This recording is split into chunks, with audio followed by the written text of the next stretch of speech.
Hola, buenas tardes estudiantes de grado décimos. Bienvenidos a su segundo video de Aprender en Casa, espacio para pensar el mundo. Hoy vamos a dedicarnos a la filosofía, no necesariamente a la historia de la filosofía, sino a uno de sus tantas preguntas. Hoy nos vamos a preguntar por el saber. Vamos a tratar de lo que llamaría Husserl de realizar una epogé. Es una duda metódica, es decir, un método que yo aplico dudando de lo que ya está establecido. Lo dejo a un lado, todo eso que me han enseñado, que me han dicho, mis prejuicios, mis juicios, mis ideas, frente al saber en este caso. Y es como si comenzara yo desde cero, ¿sí? Como si fuera mi primer día de existencia y mi primera pregunta fuera: ¿qué es saber? ¿A qué corresponde eso que llamamos el ámbito del saber? Para esto que vamos a realizar hoy debemos hacernos diferentes preguntas. Nosotros como filósofos siempre comenzamos de muchas preguntas para poder ir centrando, a partir de todas esas muchas preguntas, la reflexión filosófica. ¿Qué es la sensibilidad?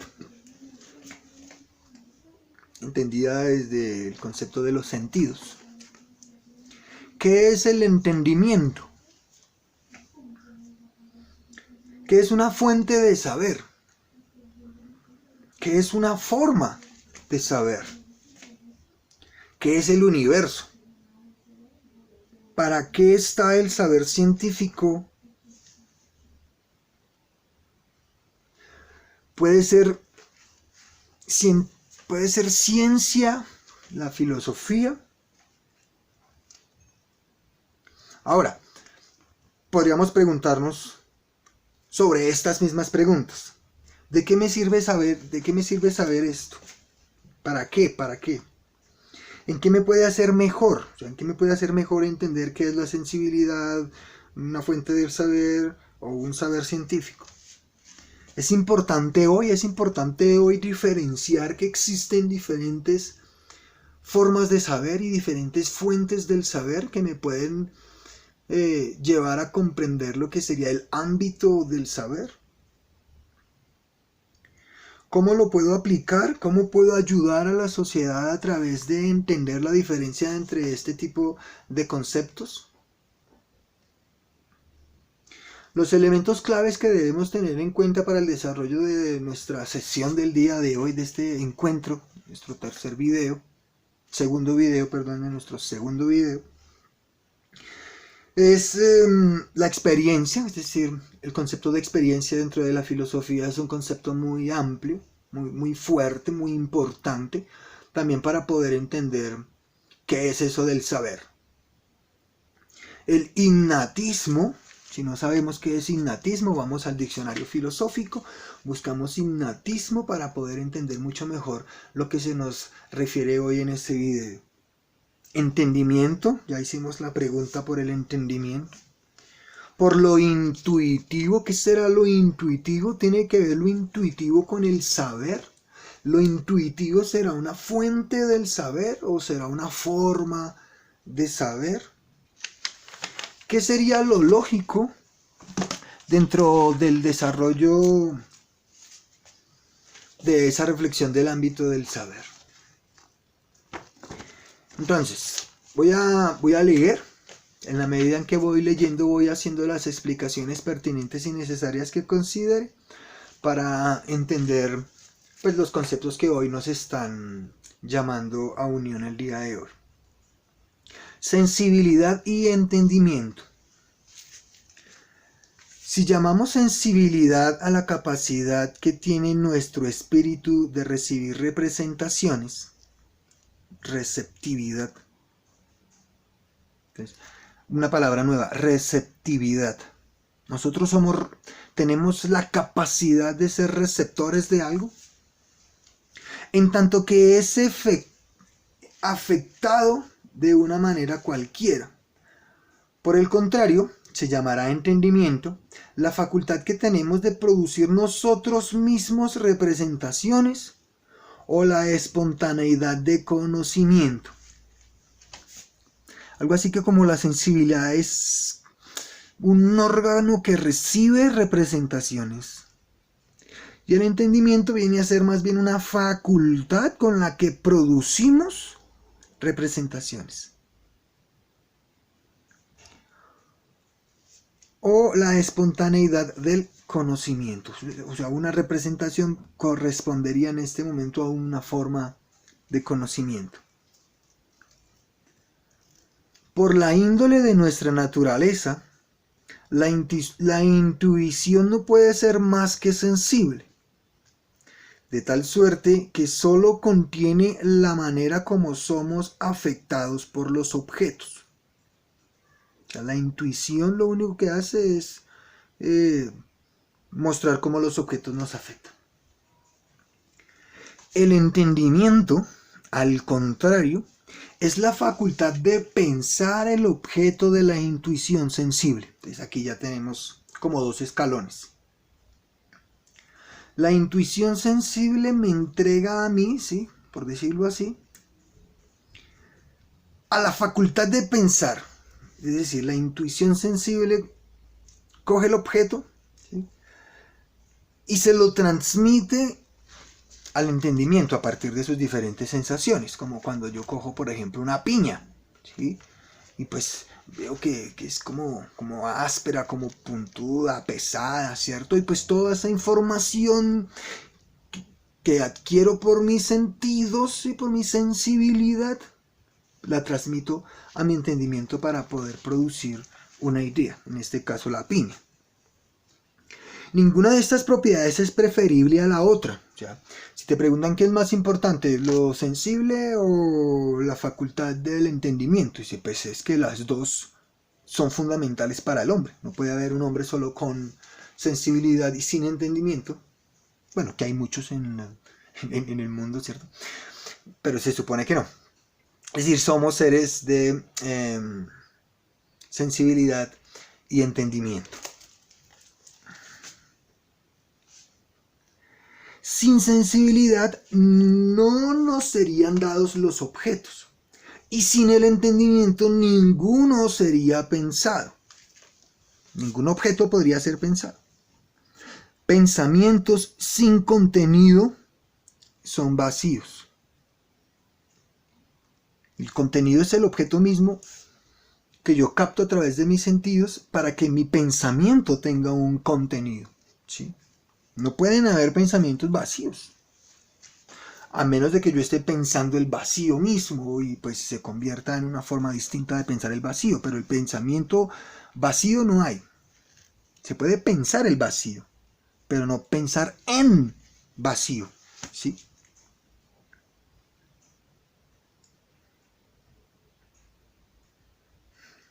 Estas dos facultades o capacidades no pueden trocar sus funciones. Es decir, yo no puedo entender con la sensibilidad, ¿cierto?, ni sentir con el entendimiento.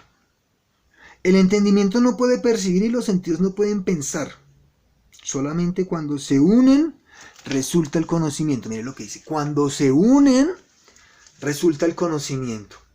Cuando yo experimento los objetos del mundo, esa experimentación de los objetos del mundo se transforma como en una especie de información, ¿sí?, que se transmite a nuestra mente, a nuestro entendimiento. Y cuando esos dos se unen es que podemos construir lo que llamamos conocimiento. Esto lo dice Immanuel Kant en su texto Crítica de la razón pura. ¿Cómo se origina el conocimiento según Kant? Con sensibilidad, entendimiento, conocimiento.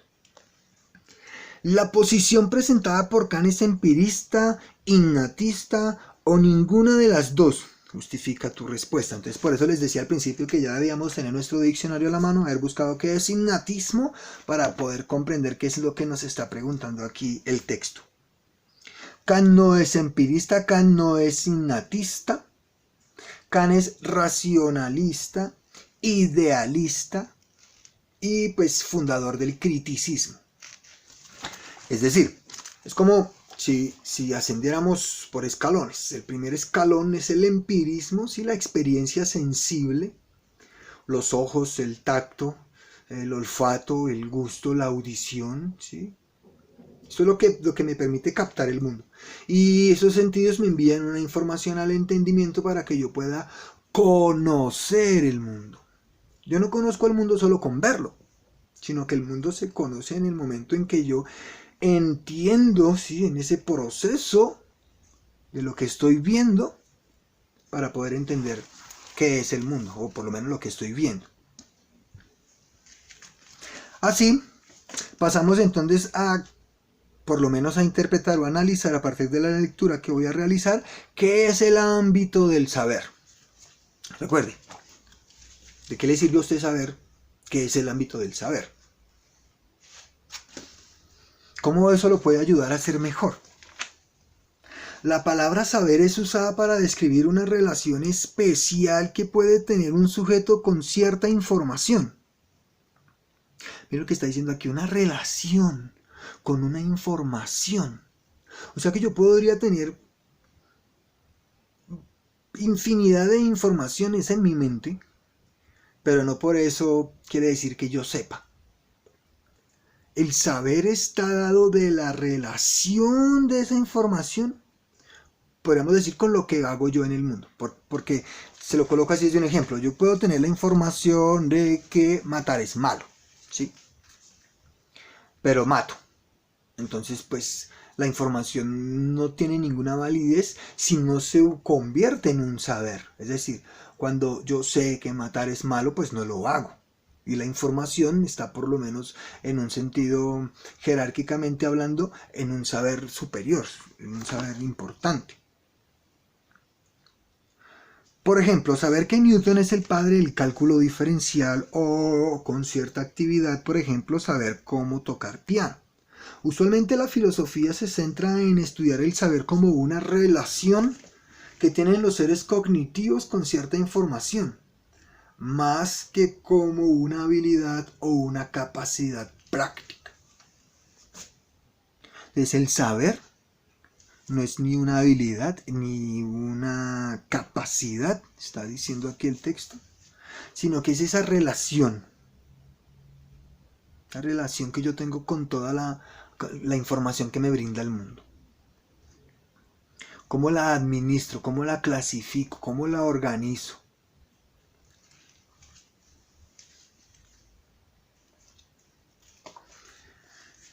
Las fuentes del saber podemos distinguir entre dos problemas relativos al saber: su origen y su justificación. Empezaremos analizando los problemas relacionados con la pregunta acerca del origen del saber.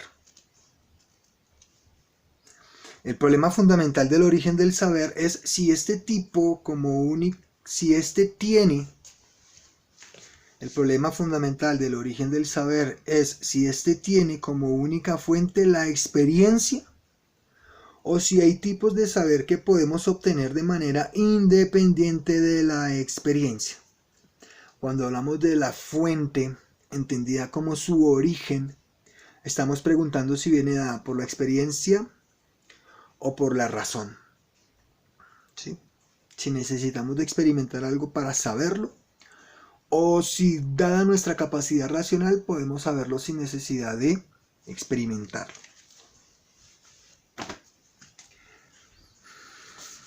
La posición denominada empirismo, que proviene de la palabra, o que se relaciona más bien con la palabra experiencia, que tiene como uno de sus principales fundadores a John Locke. John Locke nace en 1632 y muere en 1704. Hablamos del siglo XVII. Postula que todos los saberes de un ser cognitivo son obtenidos a través de su experiencia, es decir, mediante los 5 sentidos.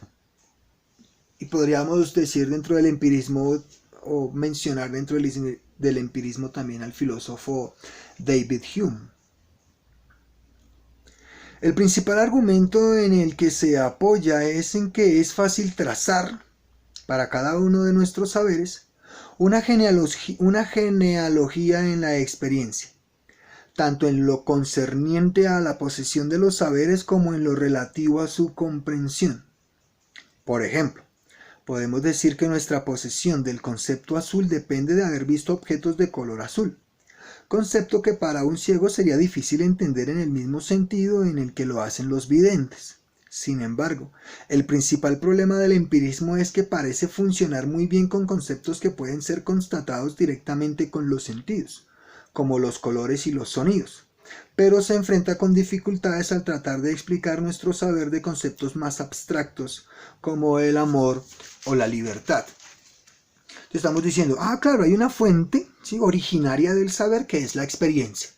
Claro, válido, pero no la única, ¿sí?, ni la más importante, sino una de las tantas, o una de las que se pueden sumar con otras para poder llegar a lo que estamos tratando de reflexionar, que es el saber. Y pues ya con la primera lectura de Kant nos dimos cuenta que está uniendo sentidos con entendimiento, algo así como por decir empirismo con racionalismo. Sí, porque ¿cómo se experimenta el amor?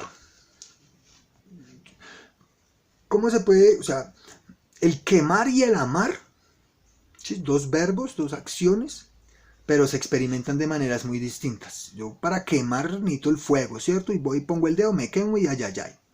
Pero el amar a veces puede doler muchísimo más que el quemar, pero ¿cómo se experimenta? ¿Sí? ¿Con un beso? ¿Con lo que se siente en el corazón? ¿Con una carta? ¿Con una ida al cine? ¿Con un mamá te amo? ¿Cómo? Podríamos pensar y hacer una reflexión filosófica, ¿cómo se experimenta el amor? Y no el amor romántico, el de pareja, no, el amor del mundo, el amor filantrópico, el amor del humanista, el amor por un libro, el amor por Dios, el amor por la familia. ¿Cómo? Según la posición denominada innatismo, defendida por autores como Gottfried Leibniz, de 1646 a 1716, y René Descartes, o Renato Descartes, 1596 a 1650. Recuerden que Renato Descartes es el fundador de la modernidad y del racionalismo y es el que emprende toda esta campaña por la pregunta del saber. ¿Sí? Es necesario que algunos de nuestros conceptos sean poseídos desde antes de nacer y, por ende, al menos algunos de nuestros saberes tendrían como fuente el entendimiento mismo y no la experiencia. Pero eso de tener ideas antes de nacer, ¿sí? O sea, el innatismo más bien dice algo así como que uno nace y ya dentro de su capacidad mental, racional, dentro de toda esa organización cerebral, ya tiene una idea de algo. Por lo menos de un arriba, de un abajo, a pesar de que no use los conceptos arriba y abajo. Podemos considerar que hay saberes en los que la mente se sirve de sí misma para generarlos, como las operaciones lógicas. Y pues las operaciones lógicas existen, y existen pues porque son lógicas. Es decir, 1 más 1 pues es 2, es una cuestión lógica y no necesita experimentarse. En el sentido de siempre tener que experimentar 1 más 1 para saber que necesariamente tiene que dar 2. No, es una cuestión lógica que no tiene objeción. También podemos decir que hay conceptos necesarios para poder tener experiencias y por tanto no pueden ser dados por la experiencia, sino que deben ser previos a ellas. Como la cuestión del amor y del dolor. A mí me sucede algo, experimento ese algo, pero defino ese algo como amoroso o como doloroso. Pero eso amoroso y eso doloroso no lo enseñaron porque no es un concepto que se enseña a modo de cosa, sino que es un concepto más bien que se vuelve, no es que sensación no cabe, emoción podría ser en el sentido de que viene a ser una representación mental de lo exterior, pero no necesariamente dada por lo sensible. Bueno, espero haya podido ser claro con eso. Si estuve un poquito confuso, por favor me escriben, se comunican conmigo, me hacen sus respectivas preguntas. Voy a dejar hasta ahí. La verdad tenía, pues no pasé ni siquiera la mitad de la página de lo que leímos. Eso quiere decir que esta historia continuará. El próximo video pues seguiremos hablando sobre el ámbito del saber. Para que a usted le pueda ayudar a entender que hay conocimientos que necesariamente son a través de la experiencia y otros conocimientos que no son necesariamente a través de la experiencia, y que eso permite hablar de conocimientos tanto científicos como conocimientos no científicos. Y pues ahí nos vamos adelantando a una de las preguntas de nuestro inicio, que era si podría ser ciencia la filosofía. Yo digo que no, pero pues lo analizaremos detenidamente más adelante. Muchas gracias. No se les olvide leer, escribir, dibujar, amar a la familia, amar al mundo, cuidar las flores, ser una persona íntegra. ¿Sí? Ser una persona íntegra quiere decir que a pesar de que nadie me esté viendo, no voy a hacer lo incorrecto. Yo soy el que me observo, yo soy el que me estoy determinando, por tanto, siempre hay un observador que me vigila, que siempre soy yo. Seamos honestos con nuestros actos, con nuestras palabras, amemos a nuestra familia, abracémoslas, aprovechémoslas, tengan muchísima salud, mucho cuidado, aún permanezcan en sus casas, cuídense mucho. Los estamos viendo, los apreciamos mucho desde el Colegio Gran Yomasa, que tengan un excelente día, muchísimas gracias por su atención.